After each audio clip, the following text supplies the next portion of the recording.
What do you think the Raps actually stack up in the East? We know Philly upgraded. We know Boston made some changes. Obviously, the Nets not all there yet, and Milwaukee still has Giannis. Where do the Raptors rank amongst those teams for you? So we're broadcast professionals. We try so to be. we prepare ahead of time. And I said when we did a dry run, 4th in the East. I think that's really stack up mid-pack in a terrible East. But after seeing open night and seeing Pascal and seeing Fred both put up 30, why not? Why not 3? Why not maybe even 2? One spot higher than you had them? Well, let's not get crazy. It's been one game. Wait a minute. I'm just saying, people thought the demise was here, and I'm just saying, if Pascal takes another step and Fred takes a couple steps and keeps getting to the rim like that, you tell me why not. Well, I'm not going to tell you why not, because I actually think they're the second best team in the East. Second best? Yeah, what are you saying? There's like such a small margin between 2 and 4 right now that I don't think that's that crazy. Okay, well, who's You're the best? acting so hyperbolic right now. Well, who's the best? And we're going to get the comments, so if you agree, let us know. Oh, I can see the comments. They're coming in, and we'll get to them. That's who's fine. The best? Philadelphia's the best, I think, in my fully loaded roster. They're very big. They don't have a lot of guys who can dribble the ball, but they're very, very good. What? Oh, come on. What team does the MVP play for? Okay, but they got worse. Who Milwaukee got worse. Milwaukee got worse. Giannis thinks he's getting better. He says he's only 60% of his max capacity. And he also said if the team is not good, he might explore free agency in 2021, which Jan is Forth, stand up. Once Masai gets that ring out of his ear, Honestly, he will be listening to that as well. I think the East isn't great. I think the Raptors are amongst the better teams in there. So I could see them finishing anywhere from 1 to 4, even 1. I could see it. A lot of tough talk as we end this. So second, you willing to put some money on it? Okay, let's do it. What do you want to do? I don't know. You let us know what the stakes should be. Yeah, maybe we won't say money for legal purposes, but we'll make a wager of sorts. I think the Raptors will finish higher than 4th. So if I say 2.5 and I take the above 2.5, you'll take the under. That gives you a lot of more team. We'll discuss odds later. I'll take the field. Yeah. I guess for me, if they were to finish second, it would require jumps from a lot of people. Yes. So no Kawhi, no Danny Green, both of whom had amazing opening nights as well in their own rights, and maybe made Raptor fans miss a tiny bit of what they could have brought to this already good team. What Raptor has to take the leap in order for them to be as competitive or competitive in the East this season? Well, I'm going to use part of your question, my answer. No Kawhi, no Danny Green. Thank you, I said that. It has to be OG Anunoby. Yeah. He's going to get their minutes, and he's going to get the responsibility. He's already being trusted as a shutdown defender on the perimeter. We saw him guard 1 to 4 in game 1. OG is the guy, new mindset. Last year was tough physically and mentally with the passing of his father. I think he's back in a good space. But what do you think?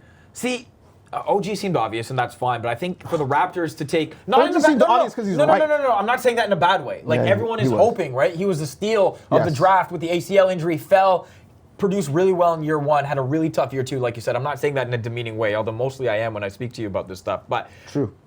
Pascal's got to take another one for me for this team to be better. And he already took a massive one from year 1 to 2. Year 2 to 3, even bigger. I think there's more in his arsenal. How many steps can this guy, is he going to triple jump? Well, How many steps can he take? Right? We saw game 1, like the 30-15-5 stat that hasn't happened in Raptors history except for one guy named Vincent Lamar Carter.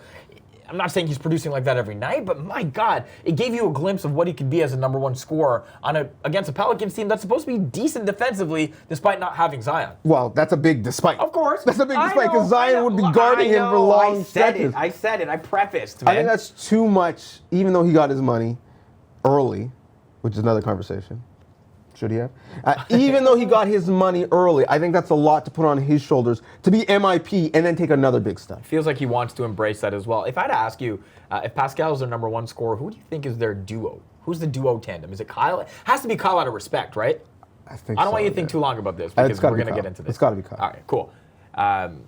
Just amongst the many duos in the NBA this season, we went from super team to duo real quick, it seemed, with the demise of the Golden State Warriors. Duos all around, all across the league, notably, of course, the LA ones, LeBron and AD, Kawhi and Paul George, who was in a prom suit for day 1. He looked adorable. Who's the best duo in the NBA for you this season? It's the one at the top of this board. The Los Angeles Lakers. There's only one duo in this group where both guys are up for MVP odds this year.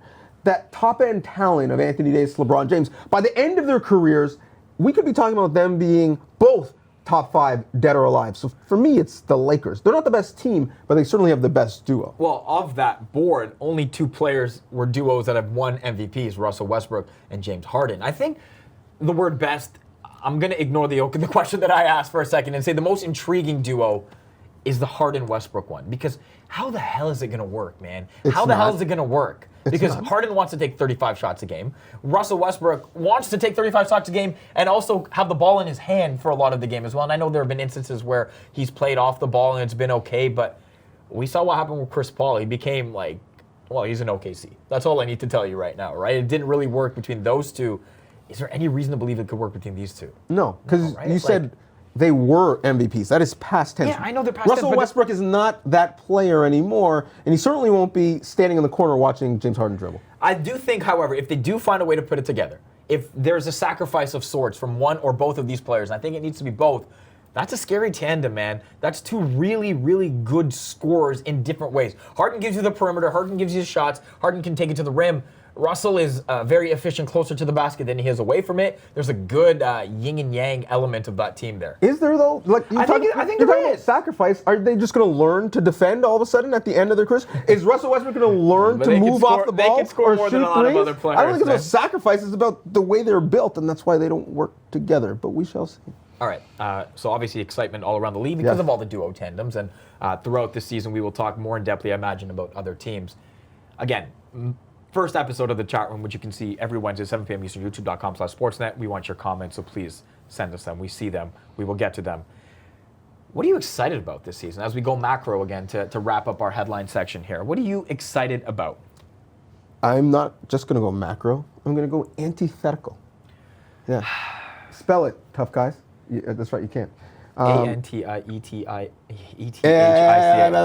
Exactly. I'm going to go off the books this year. Coaches' challenges. That's right. I thought I had it. They're laughing. Really, Alvin Gentry, you think you're big mad? Throw a challenge down. Let me see if you really think that call was wrong. Are you going to use your challenge in the first That's such or the an fourth old quarter? man response. So what is this? It's such a fun league, and you're saying, yo, I want to see a challenge? That is because it's going to be fun. Who is the Andy Reid of the NBA? Tell me. I need to know. Can't wait. Nick Nurse got it wrong already. I thought he was right, though. All right, well, I'm here for fun league, and I'm here for fun guy as well. Kawhi Leonard out west. I'm not ready to let go of Kawhi like a lot of Raptors fans are. I'm here for him out west. And you know how LeBron went west and everyone said the interest is because he wanted to be more involved in the Hollywood element of it? Well, my guy Kawhi has not said that. He's just proven that in a spot with Arnold Schwarzenegger. Hey, Kawhi. Oh, hey, Arnold. Welcome to LA. Thank you, thank you. It's great to have you here. Plus, it's good to see another Terminator. I don't know why they call me that. Because you have zero emotions. You feel no pain. You have no mercy. Trust me, it's a compliment, okay? Hasta la vista, baby. What it do, baby?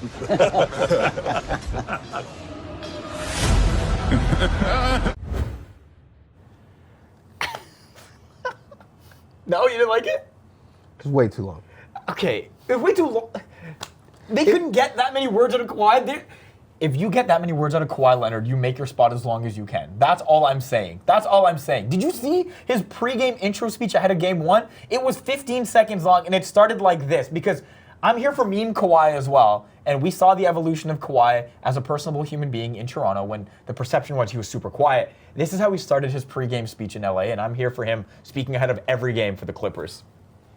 Hey, hey, hey. Hey, hey, hey, hey, hey, hey, hey. Robin Thicke. My guy's a living meme. What's going I love on? this. Listen, both the speech and the commercial, they are so bad that somehow they are good.